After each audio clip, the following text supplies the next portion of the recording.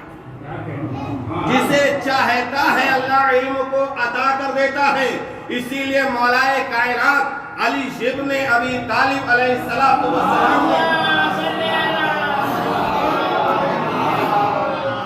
علم کے سلسلے میں فرمایا اللہ نے علم کے 10 درجے بنائے ہیں. توجہ کریں گے، اللہ نے علم کے 10 درجے بنائے ہیں. ان 10 درجوں میں اللہ نے 9 درجے مجھے عطا کیے ہیں. اللہ اکبر. اللہ نے علم کے 9 درجے مولا فرماتے ہیں مجھے عطا کیے اللہ نے، اور 10ویں درجے میں اولین سے لے کر آخرین تک کے تمام اللہ نے اپنی مخلوق کو عطا کیا، اور ان میں بھی اس 10ویں حصے میں بھی اللہ نے میرا حصہ زیادہ رکھا ہے. اللہ یہ علم علی. ادھر اللہ کہہ رہا ہے ہم نے اپنے علم کو زمین سے لے کر آسمان تک کے تمام چیزوں پر حاوی کر دیا ہے. علی نے فرمایا تمام چیزوں کا علم مجھے ہے. اتنا عظیم علی جو یہ کہہ رہا ہے مجھے اللہ نے سارا علم دیا، وہ علی کتنا عظیم ہوگا. اس علی کو غدیر خم میں پیغمبر اکرم نے دونوں ہاتھوں سے اٹھا کے کہا من کنت مولا ہو فہذا، میں جس کا مولا ہوں اس کے یہ علی مولا ہے. میں جس کا مولا ہوں اس کے یہ علی مولا ہے. عزیزان گرامی صلی اللہ علیہ محمد علیہ محمد.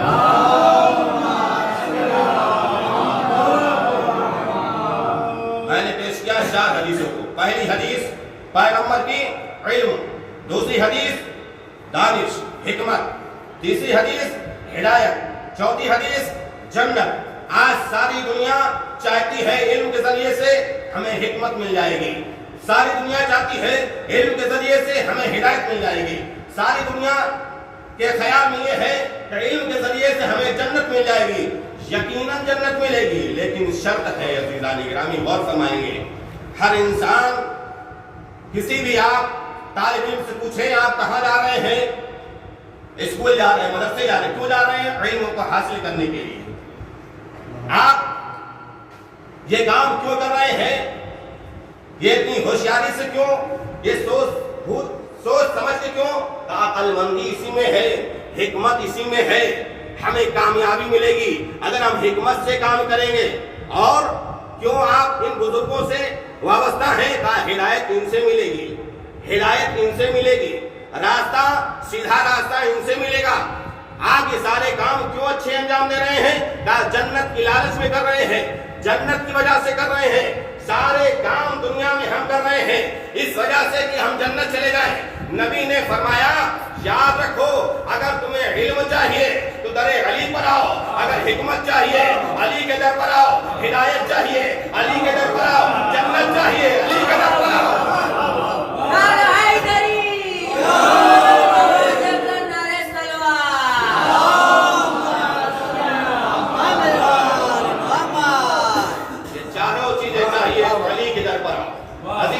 میرا جملہ نہیں ہے، سب نے لکھا کہ جنت کے دروازے پر، جنت کے دروازے کی کنڈی یا علی کہتے ہوئے نظر آتی ہے. اللہ اکبر. لوگ کہتے ہیں یا علی کہنا معاذ اللہ بدعت ہے. تو روز محشر جب جنت کی طرف چلیں گے تو وہاں بھی یا علی کی آواز آئے گی. کہیں گے یہ بدعتی لوگ کہاں آ گئے؟ لیکن دنیا میں یا علی کہنے والے سمجھ جائیں گے یہ جنت کا دروازہ ہے، ہم جنت میں داخل ہو جائیں. لیکن بدعتی کہنے والے فوراً دور ہو جائیں گے.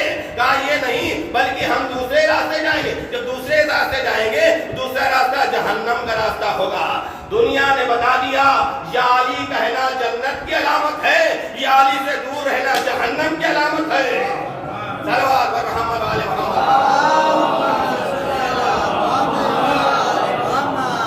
عزیزان گرامی غور فرمائیں گے. میں نے علم کی بات کی ہے. دنیا میں انسانی کمالات اور بلندی، جاؤ حشم، ترقی کی بنیاد کا نام ہے علم. 4 چیزیں ہیں دنیا میں وہ اگر انسان کے پاس موجود ہیں، دنیا کی کوئی ہستی اسے ذلیل و رسوا نہیں کر سکتی ہے، کبھی وہ ناکامیاب نہیں ہوگا، ہر جہاں اسے کامیابی ملے گی۔ دنیا کی 4 چیزیں ہیں جن کے پاس بھی وہ 4 چیزیں موجود ہوں گی، دنیا کی کوئی ہستی اسے اس کا کچھ بگاڑ نہیں سکتی، اسے ذلیل نہیں کر سکتی۔ پہلی چیز کا نام ہے علم، توجہ کریں گے، پہلی چیز کا نام ہے علم، دوسری چیز کا نام ہے شجاعت، بہادری، تیسری چیز کا نام ہے عبادت، اللہ سے قریب ہونے کے لیے اللہ کی بندگی، چوتھی چیز کا نام ہے سخاوت، اللہ اکبر۔ آپ نے غور فرمایا 4 چیزیں ہیں دنیا میں، زندگی گزارنے کے آرام و سکون سے زندگی گزرے گی، دنیا بھی گزرے گی اور آخرت بھی گزرے گی۔ پہلی چیز کا نام ہے علم، توجہ کریں گے عزیزان گرامی، پہلی چیز کا نام ہے علم۔ اگر علم کے بارے میں دیکھنا ہے، روز ازل سے لے کر قیامت تک کے علی جیسا عالم نہیں ملے گا، کیا سن رہے ہیں؟ علی جیسا عالم نہیں ملے گا۔ ارے عزیزان گرامی، دنیا نے جس نے بھی کہا میں عالم ہوں، آپ سمجھ جائیے اس نے زانوئے ادب طے کر کے اس نے علم کو حاصل کیا ہے، چاہے وہ کسی مدرسے میں تعلیم حاصل کی ہو، چاہے کسی اسکول میں تعلیم حاصل کی ہو، بغیر علم کو حاصل کیے ہوئے کبھی کوئی یہ نہیں کہے گا کہ ہم عالم ہیں۔ لیکن ایک واحد ذات ہے، اس ذات کا نام ہے علی بن ابی طالب۔ دانی لکھا کسی کے سامنے زانوئے ادب طے کر علم کو نہیں حاصل کیا، بلکہ تاریخ لکھا منبر کوفہ پر آواز دے رہے ہیں، سلونی سلونی قبل ان تفقدونی، جو سوال کرنا ہو سوال کر لو، جو پوچھنا ہو پوچھ لو، قبل کہ میں تمہارے درمیان سے گزر جاؤں۔ لوگوں نے سوال کیے، لیکن سوال ایسے کیے جہالت والے سوال۔ علی نے بتایا تم اگر پوچھنا چاہتے ہو تو زمین کے راستوں کو پوچھو، میں زمین کے راستوں کو جانتا ہوں، زمین کے راستوں سے زیادہ آسمان کے راستوں کو زیادہ جانتا ہوں۔ علی نے بتا دیا قیامت تک کے حالات سے واقف میں ہوں۔ صلوات پر محمد آل محمد۔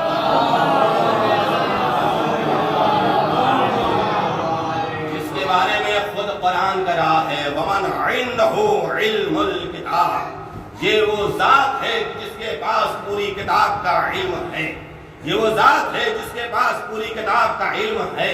وَمَنْ عِنْدَهُ عِلْمُ الْكِتَابِ، قرآن گواہی دے رہا ہے علی جیسا عالم نہ دنیا میں علی سے پہلے تھا، نہ قیامت تک کے کوئی ایسا عالم آئے گا۔ یہ دلیل ہے قرآن سے کہ علی جیسا عالم دنیا سے نہیں گزرا ہے۔ عزیزان گرامی غور فرمائیں، دوسرا جملہ میں نے پیش کیا ہے شجاعت کا۔ پہلا جملہ علم، دوسرا جملہ شجاعت۔ عزیزان گرامی، آج بھی لوگ بہادری کی مثال رستم سے دیتے ہیں۔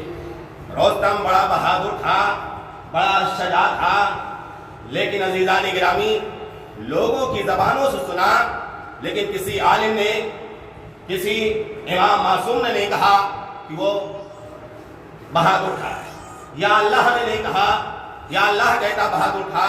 لیکن عزیزان گرامی علی اس ذات کا نام ہے جس کا قصیدہ آج بھی قرآن پڑھ رہا ہے، کانہم بنیان مرصوص، یہ ایسی جنگ کرتا ہے میدان جہاد میں، اس طریقے سے تلوار چلاتا ہے جیسے سیسا پلائی ہوئی دیوار کے مانند۔ اللہ اکبر، یہ ہے علی کی شجاعت۔ علی نے شجاعت کے بارے میں بتایا، میں وہ بہادر ہوں، میں وہ شجاع ہوں۔ اگر میدان جہاد میں لوگ بھاگتے ہوئے نظر آئے، یہ سمجھ جائیے سب کے سب غیر فرار ہیں، اور میدان میں جم کر لڑنے والا سمجھ جائیے یہ ہے جم کر لڑنے والا، یہ فرار نہیں ہے، غیر فرار ہے۔ علی نے جم کے لڑ کے بتا دیا دنیا والوں سب کی قسمت میں ناکامیابی ہے، میری قسمت میں کامیابی ہے۔ عزیزان گرامی اور فرمایا علی نے جنگ میدان جہاد، دیکھیے بہادری کا عالم دیکھیے، اگر جنگ کے درمیان میں اگر علی کی تلوار ٹوٹ بھی جاتی ہے تو اللہ کو گوارا نہیں کہ میرا معصوم بندہ بغیر اسلحے کے رہے، بغیر تلوار کے رہے، اللہ نے جنت سے تلوار کو بھیجا اور تلوار بھی خاموش نہ رہی، تلوار بھی قصیدہ پڑھتی بھی آئی، لا فتح الا علی لا سیف الا ذوالفقار، کوئی تلوار نہیں ذوالفقار کے سوا، کوئی جوان نہیں علی کے سوا۔ عزیزان گرامی، تلوار بھی قصیدہ پڑھتی ہوئی نظر آئی اور بتا دیا کہ ہم آئے ہیں صرف علی کے لیے، کسی غیر کے لیے نہیں آئے ہیں۔ میدان میں بہت سے لوگ تھے، ہو سکتا کوئی کہتا تلوار میرے لیے آئی ہے، ہو سکتا کوئی کہتا تلوار میرے لیے آئی ہے، لیکن قصیدہ پڑھتی ہوئی تلوار اپنے مقام سے چلی، علی کے پاس قصیدہ پڑھتی ہوئی نظر آئی، دنیا کو بتا دیا کہ ہم آئے ہیں علی کے لیے، غیروں کے لیے نہیں آئے ہیں۔ صلوات بر محمد علی محمد۔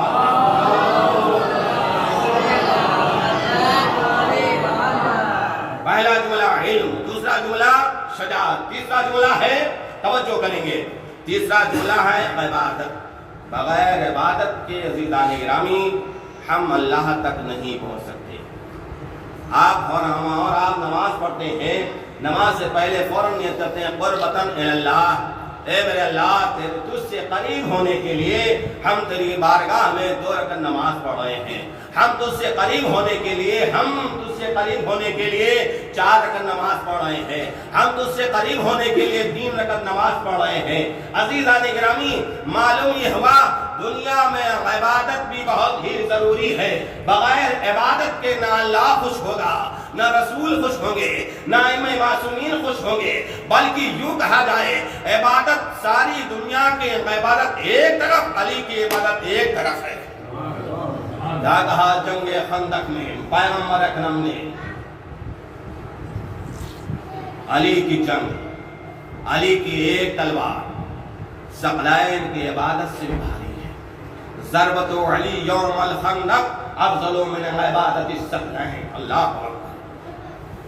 ساری دنیا کی عبادت میں ایک طرف، علی کی عبادت ایک طرف۔ عزیزان گرامی، جیسی عبادت علی نے کی ہے دنیا میں کوئی ایسی عبادت نہیں کر سکتا ہے۔ اللہ کی عبادت جیسی علی نے کی ہے دنیا کا کوئی بشر اطاعت نہیں کر سکتا ہے۔ جیسی علی نے اللہ کی حمد و ثنا کی ہے دنیا کا کوئی بشر بھی اللہ کی ایسی حمد و ثنا نہیں کر سکتا ہے۔ کل بھی دنیا علی کی عبادت کی مثال دیتی تھی، آج بھی مثال دے رہی ہے، صبح قیامت تک کے علی کی عبادت کی مثال دی جائے گی۔ علی نے آخری لمحے میں کوفے کی مسجد میں سر کو رکھ کے بتایا، فزتو برب الکعبہ، کعبے کی قسم علی کامیاب ہو گیا۔ صلوات بر محمد علیہ۔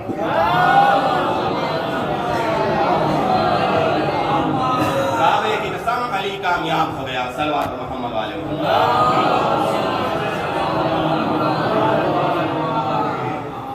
علی کو کامیابی ملی سجدے کی بنا پر، علی کو کامیابی ملی نماز کی بنا پر۔ علی نے دنیا کو بتا دیا مجھ جیسے امام کو اگر کامیابی ملتی ہے تو عبادت کی وجہ سے، ہم تو اس کے چاہنے والے ہیں اس امام کے، ہم کیوں نہ عبادت کریں، کیوں عبادت سے غافل رہیں، ہمیں بھی کامیابی ملے گی تو عبادت کی وجہ سے۔ یہ ہے عبادت علی۔ چوتھا جملہ ہے علی کی سخاوت، اور فرمائیں گے سخاوت۔ دیکھیے عزیزان گرامی، آج پوری دنیا حاتم طائی کی سخاوت کی گن گاتی ہے کہ جیسا حاتم طائی سخی تھا دنیا کا کوئی بشر ایسا سخی نہیں ہے۔ حاتم نے 40 دروازے اپنے گھر کے بنائے تھے اور اعلان کیا تھا کہ جو فقیر آئے تو 40 دروازے آئے، ہم ہر دروازے سے دیں گے تاکہ اس کی جھولی بھر جائے اور اس کی حاجت پوری ہو جائے۔ لیکن عزیزان گرامی، جب میرے مولا کو معلوم ہوا، مولا نے فرمایا یاد رکھو کیوں نہ ایک دروازے سے اتنا دے دیا جائے کہ اس کو 40 دروازے جانے کی ضرورت نہ پڑے۔ کیوں فقیر کو آپ تھکا رہے ہیں، کیوں پریشان کر رہے ہیں؟ ایک دروازے سے اتنا دے دو تاکہ وہ 40 دروازے جانے کی اس کو ضرورت نہ پڑے۔ عزیزان گرامی، دیکھیے یہ ہے مولا کائنات کا فرمان، لیکن تاریخ لکھا کہ مولا کائنات علی بن ابی طالب علیہ السلام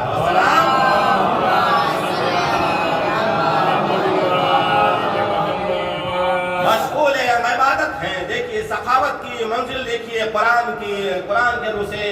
عزیزان گرامی مالائے کائنات محو عبادت ہے. آنے والے نے سوال کیا کہ کوئی ہے مسجد میں جو میری حاجت کو پوری کر دے, کوئی ہے جو مسجد میں میری مشکل کو پوری کر دے, کوئی ہے جو مجھے کچھ عطا کر دے. عزیزان گرامی دائل کا مولا مسجد میں ہے, نماز ادا کر رہے ہیں. سائل واپس پڑھنے لگا یہ کہہ کر پروردگار ہم تیری بارگاہ سے خالی ہاتھ جا رہے ہیں. یہ سننا تھا. تاریخ لکھا کہ علی نے انگلی کا اشارہ کیا. سائل بھی سمجھدار تھا. اللہ اکبر. سائل بھی سمجھدار تھا. فوراً پلٹا. علی کے ہاتھ کی انگلی سے انگوٹھی کو اتارا, لے کر چلا گیا. عزیزان گرامی انگوٹھی لے کر چلا گیا. پیغمبر کے پاس جبریل امین تشریف لائے اور آنے کے بعد کہا نبی اللہ خداوند عالم درود و سلام کے بعد آپ کو پیغام دے رہا ہے کہ ایک شخص وہ ہے جس نے اللہ کی راہ میں خیرات کی ہے, اس کی شان میں اللہ نے آئے ولایت نازل کیا ہے. اتنے میں علی تشریف لائے. علی سے فرمایا یا علی کیا تم نے اللہ کی راہ میں کچھ دیا ہے؟ کہا ہاں ہم نے دیا ہے. ایک انگوٹھی تھی جو میں نے سائل کو دے دیا. اللہ اکبر. اگر علی خیرات میں انگوٹھی دے دے تو اللہ انگوٹھی کے عوض میں آئے ولایت کو نازل کر دے. آیت آتی ہے انما ولیکم اللہ ورسولہ والذین آمنوا الذین یقیمون الصلاۃ ویؤتون الزکاۃ وہم راکعون. تمہارا ولی اللہ ہے, اس کا رسول ہے, اور وہ ہے جو حالت رکوع میں زکات دیتا ہے. معلوم یہ ہوا علی نے انگوٹھی پہلے دی, آیت بعد میں نازل ہوئی. علی کا فعل اللہ کا کلام بنتا ہے. علی کا فعل اللہ کا کلام بنتا ہے. علی فعل انجام دیتے جاتے ہیں, اللہ قرآن کو نازل کرتا جاتا ہے. صلوات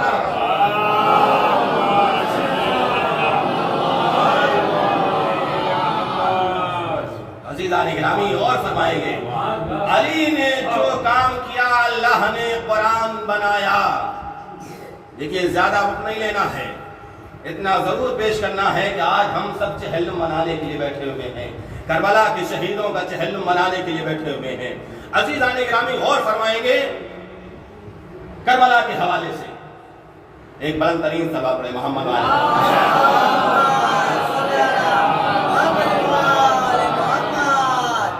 کربلا نہ ہوتی تو آج کیا ہوتا, کربلا نہ ہوتی تو کیا ہوتا. غور فرمائیں آج سے 40 سال پہلے حیدرآباد میں ایک جلسہ ہو رہا تھا. جلسے میں مقررین کو وقت دیا گیا کہ اتنا وقت آپ بولیں گے, اور اس جلسے میں آیت اللہ سید العلماء علی نقی نقن صاحب تشریف فرما, وہ صدر جلسہ تھے. سب مقررین نے تقریر کی. توجہ کریں گے عزیزان گرامی, ہمیں بزرگوں کے اقوال سے بھی عبرت حاصل کرنا چاہیے. آخر میں ان کو موقع ملا سید العلماء کو 5 منٹ. توجہ کریں گے عزیزان گرامی, سب نے تقریر کی.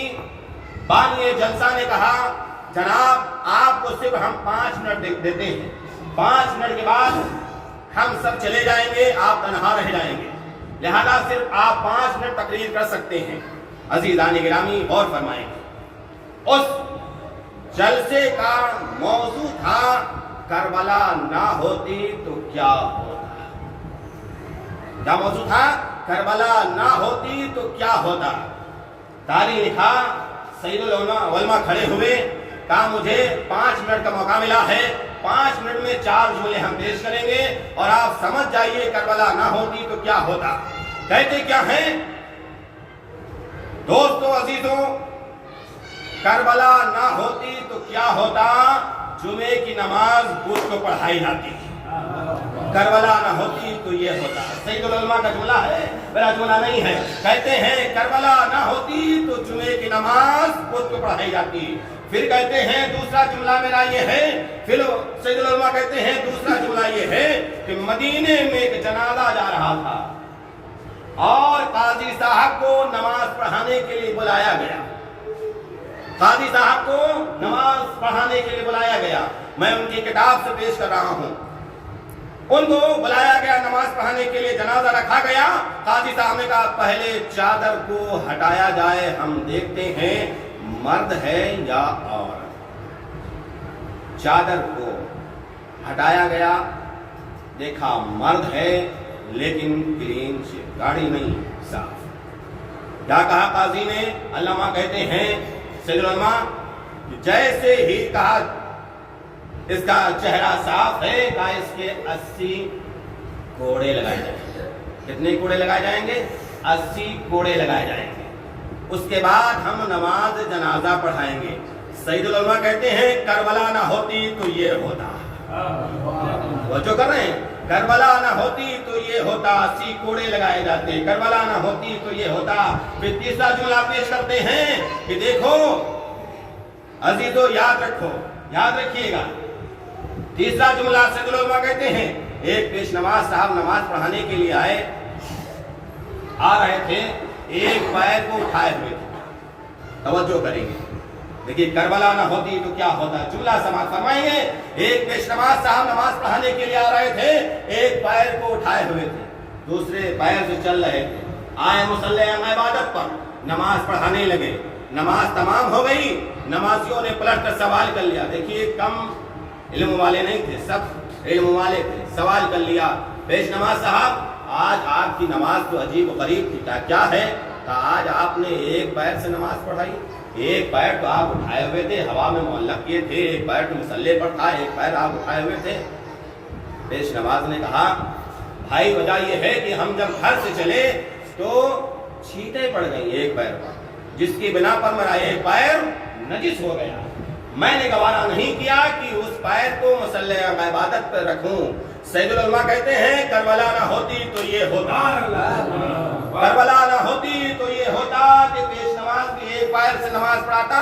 چوتھا جملہ عزیزان گرامی, سید العلماء کہتے ہیں کہ غور کرو عزیزان گرامی, نماز پڑھانے والا صبح کی 2 رکعت نماز پڑھا چکا, پھر پوچھتے ہیں کیا میں اور نماز پڑھا دوں؟ سید العلماء کہتے ہیں اگر کربلا نہ ہوتی تو اور بھی نماز ہوتی. صلوات بر محمد والے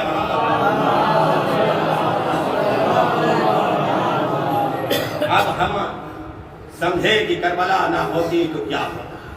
آج انسان فرق نہ کرتا کہ حق کیا ہے باطل کیا ہے. ہمیں کربلا نے بتایا حق کسے کہتے ہیں باطل کسے کہتے ہیں. آج انسان اگر کربلا نہ ہوتی تو سچائی جھوٹ اور سچ میں فرق کو نہ محسوس کر پاتا کہ سچائی کسے کہتے ہیں اور جھوٹ کسے کہتے ہیں. یہ تو ہمیں کربلا نے بتایا. عزیزان گرامی آج کا وہ دن ہے کہ جہاں کروڑوں چاہنے والے حسین کے مدار حسین حرم حسین میں آواز بلند کر رہے ہیں لبیک یا حسین. آپ ایک بلند ترین آواز میں کہیے لبیک یا حسین, لبیک یا حسین, لبیک یا حسین. اس طرح ان کی آواز مولا سن رہے ہیں, آپ کی آواز بھی سنیں گے. آپ کی آواز پر آپ کی آواز کے ساتھ مولا بھی لبیک کہیں گے. عزیزان گرامی یاد رکھیے ہم آج ان کا چہلم منانے کے لیے جمع ہوئے ہیں جنہیں کربلا میں شہید کر دیا گیا. کس امام کا چہلم منانے کے لیے؟ اس حسین ابن علی کا چہلم جس کے 40 دن ہو گئے آج شہادت کے. 40 دن ہو گئے جسے 3 دن کا بھوکا پیاسا رہا کر دیا گیا. اس غازی عباس کا چہلم منانے کے لیے بیٹھے ہوئے ہیں جس کے بازو کربلا میں شہید ہو گئے. آج ہم اس غریب اس بچے کا چہلم منانے کے لیے بیٹھے ہیں جسے زندگی میں پامال کر دیا گیا. ہم آج اس ہم شکل پیغمبر علی اکبر کا چہلم منانے کے لیے بیٹھے ہیں جس کے سینے پر برچھی کی انی لگی. عزادارو تصور تصور کیجئے گا، رونا نہ آئے تو ذرا سوچ کر روئیے گا۔ آج یہ فرش ادا ہے، الوداعی مجلس ہے، آج وہ مجلس ہے کہ جس کے بعد جو زندہ رہے گا اگلے برس مجلس کرے گا، جو زندہ رہے گا فرش ادا بچھائے گا، جو جیے تو اگلے برس ہم ہیں، اور اگر چل بسے تو یہ غم پھر ہے۔ اللہ اللہ تاریخ لکھا آج ہم حسین کا چہلم منانے کے لیے جمع ہے، جو تیر حرملہ سے شہید ہو گیا۔ اللہ اللہ تاریخ لکھا حسین کی شہادت کے بعد اہل حرم کو اسیر کیا گیا، اور اسیر کر کے اہل حرم کو قید خانہ شام میں مقید کر دیا گیا۔ وہ قید خانہ شام جہاں دن کی دھوپ ہے اور رات کی اوس ہے، ظالموں کے ظلم ہے، کھانا پانی کا نام و نشان نہیں، اہل حرم قید ہے۔ 1 سال قید خانے کی زندگی کو برداشت کرنے کے بعد ایک وہ عالم آیا، تاریخ لکھا یزید نے سید سجاد کو بلایا، اور سید سجاد یزید کے دربار میں آتے ہیں۔ یزید نے حداد کو بلایا تھا، حداد کہتے ہیں لوہے کو کاٹنے والے کو۔ حداد کو حکم ہوا کہ سجاد کے جسم کے لوہے کو جدا کر دے۔ جیسے ہی حداد ازادارو تصور شرط ہے، جیسے ہی حداد امام سجاد کے پاس آیا، ہتھکڑیوں کو جدا کرنے لگا، زارو قطار رونے لگا۔ ایک مرتبہ ہاتھ کو کمر کے لنگر کی طرف بڑھایا، چاہا کہ لنگر کو جدا کرے، چیخ مار کر زمین پر گر گیا، چیخ مار کر زمین پر گر گیا۔ آواز دے حداد تو کیوں رو رہا ہے؟ کہا وجہ یہ ہے اس مظلوم کے جسم میں ہتھکڑیاں بیڑیاں اتنا چبھ گئی ہیں، ارے میں سوچتا ہوں کیسے یہ زندہ ہے، میں سوچتا ہوں یہ کیسے زندہ ہے۔ عزادارو یہی وہ جملہ تھے، یہی وہ جملے تھے جو امام سجاد کی شہادت ہوئی ہے نا، جب مرتبہ غسل 5ویں امام دینے لگے، جب مرتبہ چیخ مار کر رونے لگے۔ سوال کرنے والوں نے پوچھا مولا آپ غسل سجاد کے وقت کیوں روئے؟ کہا میرے بابا کو ہتھکڑیاں پہنے ہوئے 35 سال ہو گئے، لیکن آج بھی نشان ہے ہتھکڑیاں، آج بھی کمر کا لنگر نشان باقی ہے۔ عزادارو تاریخ لکھا کہ ہتھکڑیاں بیڑیاں جدا ہو گئی۔ امام سجاد سے کہا اے سجاد تمہیں اختیار ہے، چاہے تم شام میں رہو، چاہے تم کربلا جاؤ، چاہے شام مدینے جاؤ، اختیار تمہیں ہے۔ لیکن امام فرماتے ہیں میں تو امام ہوں، لیکن اختیار میری پھوپھی اماں زینب کو ہے، میں اپنی پھوپھی سے سوال کر لوں، پوچھ لوں۔ عزادارو امام سجاد قید خانے میں آئے، شہزادی نے پوچھا میرے لال یہ ہتھکڑیاں یہ بیڑیاں کیا ہوئی؟ کہا بھی اماں مجھے رہائی مل گئی، اب آپ کو اختیار ہے کہ آپ چاہے یہاں رہیں چاہے مدینے چلیں۔ شہزادی نے ایک جملہ ارشاد فرمایا اے میرے لال سجاد 1 سال ہو گئے، 1 سال ہو گئے میں نے اپنے غریب حسین کا ماتم نہیں کیا ہے۔ یزید سے کہہ دو ایک گھر خالی کرا دے کہ جہاں ہم اپنے حسین کا ماتم کر لیں۔ عزادارو حکم زینب سے گھر خالی کرایا گیا، سوگوار بیٹھ کر امام سجاد سوگوار بن جاتے ہیں، عام مسجد پر بیٹھے ہوئے ہیں امام سجاد۔ زینب آگے بڑھی، سجاد تمہارے بابا کا پرسا۔ ام کلثوم آگے بڑھی، اے میرے لال سجاد تمہیں تمہارے بابا کی شہادت کا پرسا۔ عزادارو بیویاں بڑھتی رہیں، پرسا دیتی رہیں، لیکن عزادارو اسی اثنا میں لٹے ہوئے تبرکات آ گئے۔ لٹے ہوئے تبرکات ہے، چادریں آ گئیں. زینب نے آواز دی رباب یہ تمہاری چادر ہے، ام کلثوم یہ تمہاری چادر ہے، ام رباب یہ تمہاری چادر ہے، ام فرما یہ تمہاری چادر ہے. ایک ایک چادر کو زینب دیتی رہی. عزادارو ایک چادر کو اٹھایا اپنے سر پہ رکھا. ایک ننھی سی چادر بچی. اولاد والوں کا مجمع ہے اور آپ کی بچیوں کو سلامت رکھے. آپ سمجھ گئے یہ چھوٹی سی چادر کس کی ہے؟ دو چھوٹے چھوٹے بندے تھے، ایک ننھی سی چادر تھی. زینب نے چادر کو اٹھایا، ننھے ننھے بندوں کو اٹھایا. ارے گھر سے نکلی، قید خانے شام میں پہنچی، قید خانے کے گوشے میں پہنچی، جہاں ایک ننھی سی قبر کو دیکھا. قبر سکینہ پہ چادر کو رکھ دیا. اے سکینہ اٹھو، رہائی مل گئی، ہم مدینے چلے. قبر سکینہ سے عجب نہیں آواز آئی ہو، اے بی اماں موت نے مجبور کر دیا ہے. اے بی اماں خدا حافظ. آزادارو ایک روایت زحمت تمام ہے.